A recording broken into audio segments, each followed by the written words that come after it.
Guys, നമ്മൾ exit പെർമിറ്റിനെ പറ്റിയിട്ട് ഒരു വിശദമായ ഒരു വീഡിയോ നമ്മൾ ചെയ്തിട്ടുണ്ടായിരുന്നു.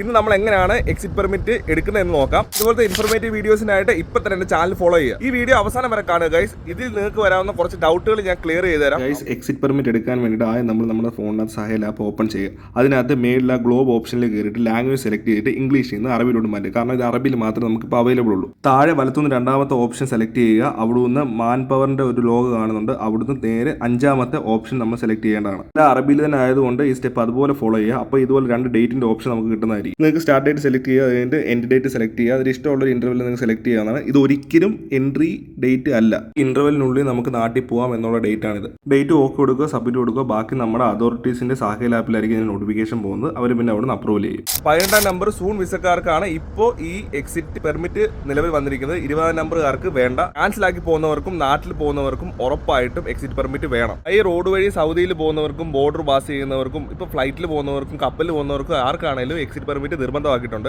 ഈ എക്സിറ്റ് പെർമിറ്റ് നമ്മുടെ കഫീലോ മുതലാളിമാരോ തന്നില്ലെങ്കിൽ നമുക്ക് ഡയറക്റ്റ് കോർട്ടിൽ കേസ് കൊടുക്കാനും പറ്റുന്നതാണ്. അപ്പോൾ നമുക്ക് എക്സിറ്റ് പെർമിറ്റ് അവർ അപ്രൂവ് ചെയ്തില്ല എന്ന് പറഞ്ഞ് പ്രശ്നമൊന്നുമില്ല. അവർ അപ്രൂവ് ചെയ്തില്ലെങ്കിലും നമുക്ക് ഇത് നിയമപരമായിട്ട് മുന്നോട്ട് പോകാൻ പറ്റുന്നതാണ്.